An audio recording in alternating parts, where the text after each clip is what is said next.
Shalom Aleichem everyone, hope everyone had a wonderful week. It is Erev Shabbos Parashat Vayeshev and we are on the precipice of the wonderful Chag of Chanukah. And we always find, the way our calendar works, the way the Kriyas HaTorah works, is we always find Parashat Vayeshev coming right around the time of Chanukah. This year is of course no different.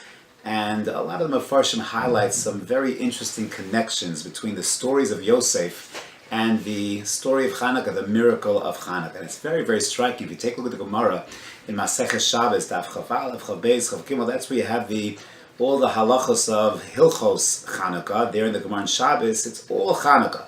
All the laws of Chanukah, my Chanukah, etc. And strikingly, there is one Gemara in that series of Gemaras, those 3 or 4 dapim of Gemara, that deals not with Chanukah. That's a non-Chanukah Gemara. And strikingly, it is a Gemara in the name of Rabbi Tanchum. And yes, it's in a series of Gemaras that are quoting Rabbi Tanchum. But it's a Gemara that has to do, a Chazal that has to do with Yosef. Striking. The only Gemara in those sections of Masechet Shabbos that deal with the laws of Chanukah is a Yosef Gemara. What does the Gemara tell us? That the brothers from this week's Parsha threw Yosef into a pit.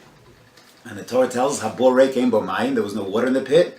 Aval Nechashim ve'akrabim yeshba, but there were deadly snakes and scorpions in the pit.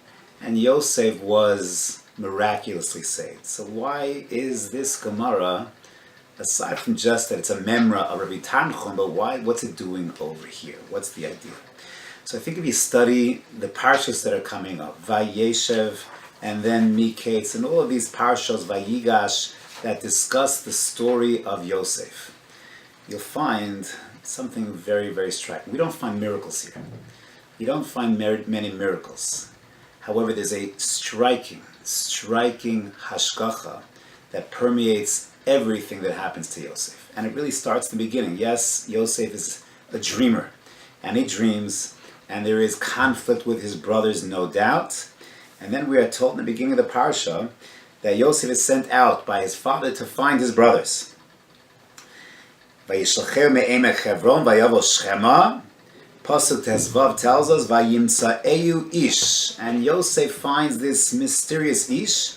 V'nei toeh basadeh vayishaleu ha'ish lemor ma tavakesh. What do you need? What are you looking for? This mystery ish that Yosef finds, and he says, I'm looking for my brothers. Have you seen them? And the ish says, yeah, nasu mizeh, I heard they went dosaina. They went in that direction. So who is this ish? Rashi tells us this ish was a malach Hashem. And that sets Yosef on his path to try and find his brothers. And then he gets sold to Yishmaelim, to Mitzrayim. He finds himself in the house of Potiphera. And he rises to power. He's sent to jail. He interprets dreams. Paro has a sleepless night. Calls for a dream interpreter. Yosef appears. Yosef rises to power. Once again, in the house of Paro, tremendous sense of Hashgachas Hashem. Every step of the way. And it's clear. And Yosef gets it. Later on in Parashat Vayeshev, when he has his reunion with his brothers, Yosef fully understands, why did this befall me? Why am I separated from my family for so many years? What was going on over here? And he recognizes every step of the way the unique Hashgachas Hashem. You even see this in his conversations that he has with Paro. He speaks about Hashem all the time. Hashem interprets dreams, not me. It is all about Hashem. Hashem has directed us to this place. Hashem is with us. That is the message. You'll take a look. Perek Mem Aleph, Pasuk Lamed Ches, Perek Mem Beis, Pasuk Yud Ches. Even when at the end of his life, all the other brothers are also at the end of their lives, Yosef says, but please, I'm not destined to be buried in Mitzrayim. Take me out to be buried in Eretz Yisrael. Yosef, despite being in a very, very difficult Gentile situation, he sees the Hashgachas Hashem every step of the way. And there's a very beautiful medrash. I believe it's in Parashat Vayechi, a medrash Tanchuma, which tells us that when Yosef, after burying their father, Yaakov, they went back to Hebron. The brothers with Yosef went back to bury their father, and Yosef took a detour. As they're coming back, Yosef took a detour, and the brothers were very nervous. Why is Yosef taking the detour? Must be, oh, now that he's buried his father Yaakov, now he's going to come kill us. And the Medrash says, no. Yosef took a detour, not to go ahead and take revenge on his brothers, but rather, he saw the pit that he was thrown into, with those deadly scorpions and snakes. And as he was passing that area, he detoured to the pit to make a bracha. What was the bracha that he made? Baruch she'asa li nes b'makom hazeh. He commemorated the miracle that happened to him in that place, and he made a bracha. And the Avudraham says and points out, Yosef's whole life was miraculous. Everywhere he goes is a Midas touch. He goes from place to place and he rises to power. And there's unique Hashgachas Hashem guiding every single step of the way. So why does he only make a bracha of Sha'asa li nes b'makom hazeh by the bor? He could have made that bracha many, many times over. Many, many times over. So the Abu Jaham tells us the Yesod. And he teaches us that, and this is also found in the Maral and many other Sfarim, that when do we make a bracha sha'asu li nes, either bizman hazeh or b'makom hazeh, you only make that bracha on a nes shelo b'derech hateva, a supernatural nes.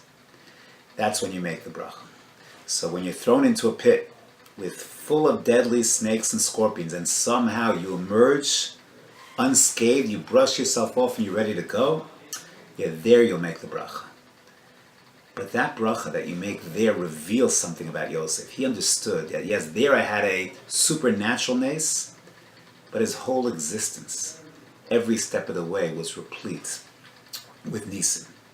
And says the Abu Jaham, that is the essence of the Yesod of Chanukah, because we celebrate, for 8 nights, we celebrate 2 tremendous miracles.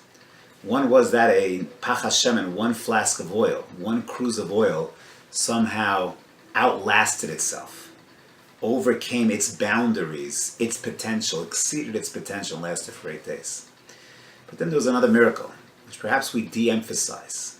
But Haneros Halal Kodeshem, but we speak about the Yeshuos, and the Nisim that we had on in battle, and we did war, and there was Rabim Biyad Ma'atim, and we overcame tremendous odds in defeating our oppressors, and we retook sovereignty in Eretz Yisrael and Yerushalayim in the Beis HaMikdash, and we restored things as they were supposed to be. A tremendous miracle. Now I ask you, which one of those were bigger miracles? To have now 200 years of sovereignty in the land of Israel, or that a flask of oil lasted a little longer? In my opinion, the military battle is actually the much more significant miracle. But the reason that we play up the small miracle of the Nes Pach Hashem is because that was supernatural. Sometimes underdogs win. It does happen. Follow any sporting event. And sometimes the underdog wins. Sometimes the Rabbin will fall to the Me'atim. That's not a supernatural nes. And you can study the miracle of the 6-day war. And you can give military, perhaps, explanations. They were caught by surprise. We had a superior air force. You can give all the terutzim. But when you have a supernatural nes, that illuminates the nisim that are with us all the time. And perhaps that's the message of this Chazal. He went to the bor to make the bracha, but now everything is illuminated as, the whole thing was nisim. The whole thing was unique hashgacha. We light candles to celebrate the nes of the Pach Hashem, and that was supernatural. Oil should not last that long, but it reveals to us the nes of the Milchama.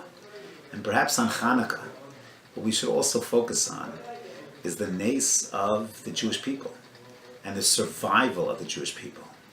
That's perhaps the biggest miracle of all. If you want a proof for God's existence and the unique place of the Jew in Hashem's universe, the very survival of the Jewish people. Because b'chol dar v'dar, whether it's spiritual attacks or physical attacks, we're always under attack. And somehow we exist, we persevere, we continue, and that's miraculous. And sometimes we don't focus. And what Hanukkah is about, fundamentally, there's no yontif of Hanukkah, no Isra Malacha. And there is no mitzvah of Suda like you find by Purim. What Hanukkah is about is focus on the nisim in your life. Focus on the miracles of having health, of new children in the world, grandchildren in the world, of a healthy relationship with one's family, with one's spouse.